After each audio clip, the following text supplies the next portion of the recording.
Assalamualaikum warahmatullahi wabarakatuh. Perkenalkan, saya Faisal Fikri dengan NIM 22087231. Kali ini saya akan menjelaskan materi yang keempat, yaitu menganalisa dan melaksanakan pemberian feedback dalam pembelajaran serta perbedaan individu dan kesiapan belajar dengan kinerja mandiri, bermutu, dan terukur. Memberikan feedback efektif dalam pembelajaran adalah kunci untuk meningkatkan kinerja mandiri, bermutu, dan terukur dalam konteks pendidikan. Namun, perbedaan individu dan kesiapan belajar dapat mempengaruhi bagaimana feedback disampaikan dan diterima. Berikut adalah beberapa langkah untuk menganalisis dan melaksanakan pembelajaran feedback dan pelajaran serta mempertimbangkan pembelajaran individu dan kesiapan belajar. Yang pertama itu analisis kebutuhan dan tujuan belajar. Analisis kebutuhan dan tujuan belajar adalah dua tahap penting dalam perencanaan pendidikan. Ini membantu memastikan bahwa pendidikan atau pelatihan yang diberikan sesuai dengan kebutuhan individu atau kelompok serta tujuan yang ingin dicapai. Eh, cara analisisnya itu sebelum memberikan feedback, pahami dengan jelas tujuan pembelajaran yang ingin dicapai oleh setiap individu atau kelompok. Yang kedua itu kenali perbedaan individu dalam hal latar belakang, pengalaman, minat, dan tingkat kesiapan belajar.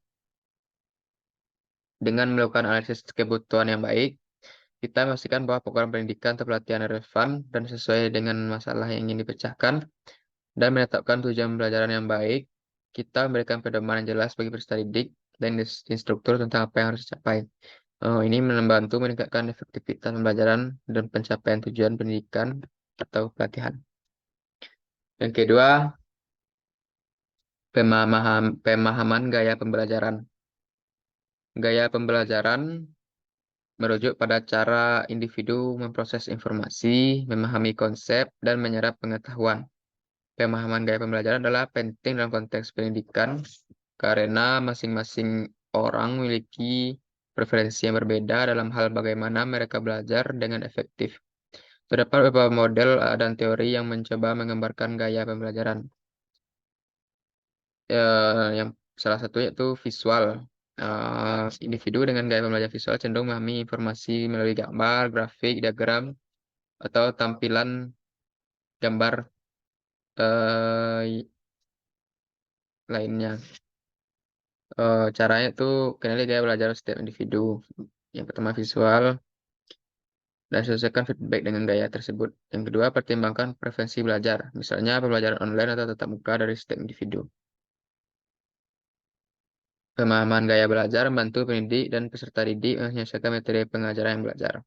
Dengan mengetahui preferensi gaya pembelajaran, pendidik dapat menghadirkan materi pembelajaran dengan cara yang lebih sesuai, sehingga memungkinkan peserta didik untuk belajar lebih efektif. Tiga itu jenis-jenis feedback.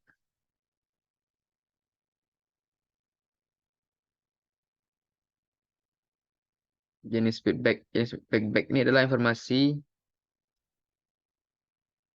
yang diberikan kepada individu atau kelompok untuk memberikan panduan, evaluasi, atau informasi terkait kinerja atau tindakan mereka.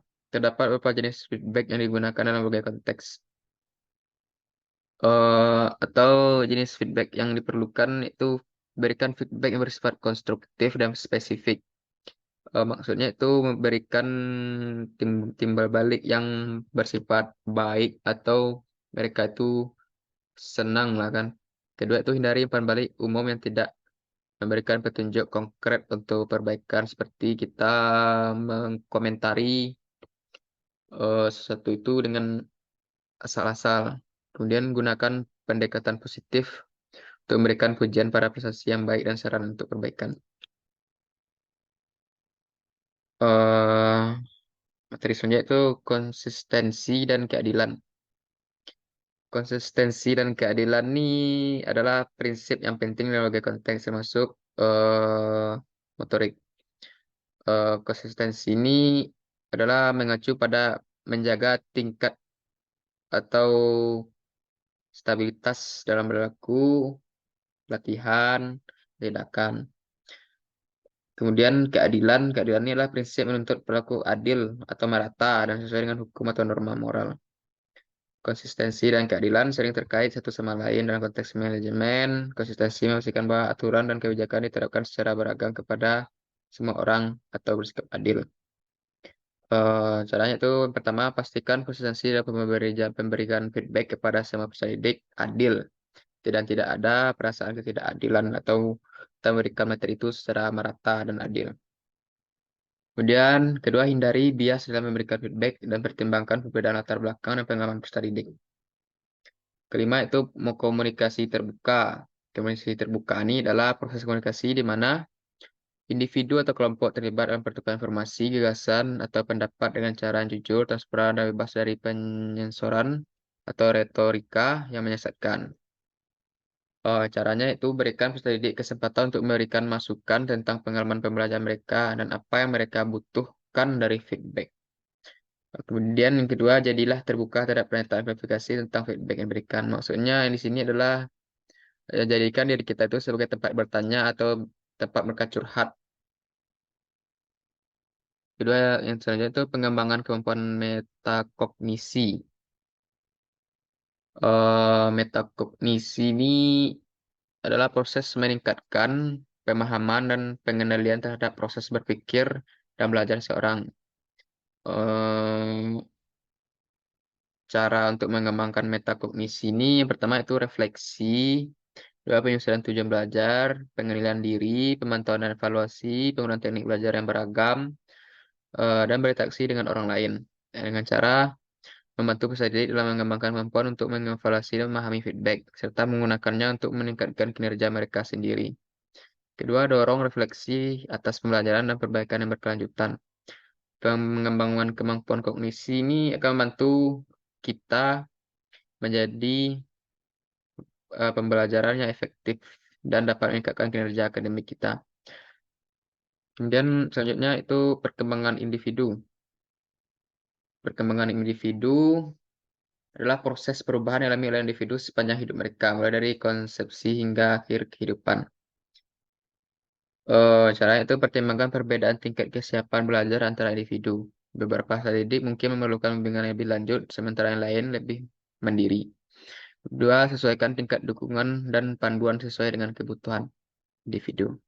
Delapan itu pengukuran kinerja yang terukur.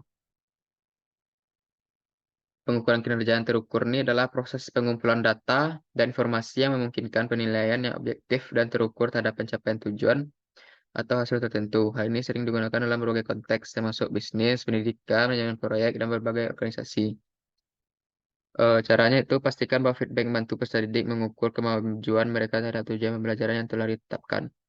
Gunakan indikator kinerja yang jelas dan terukur untuk mengevaluasi kemajuan individu. Pengukuran kinerja terukur adalah alat penting dalam mengelola dan meningkatkan kinerja dalam berbagai konteks. Ini membantu organisasi dan individu memahami sejauh mana mereka mencapai tujuan mereka serta memberikan dasar untuk pengambilan keputusan lebih baik dan perbaikan berkelanjutan. 9 itu umpan balik berkelanjutan. Umpan balik merujuk proses pemberian informasi dan evaluasi secara terus-menerus sepanjang waktu dengan cara dengan batasi feedback hanya pada titik tertentu dalam pembelajaran. Berikan umpan balik secara berkala untuk membantu peserta didik terus meningkatkan kinerja mereka. Yang ke-10 itu evaluasi efektivitas feedback. Evaluasi adalah proses untuk menilai sejauh mana feedback yang diberikan telah mencapai tujuannya dan memberikan manfaat yang diharapkan. Caranya itu selalu evaluasi efektivitas feedback yang diberikan dengan melihat perubahan kinerja peserta didik dan respon mereka terhadap umpan balik.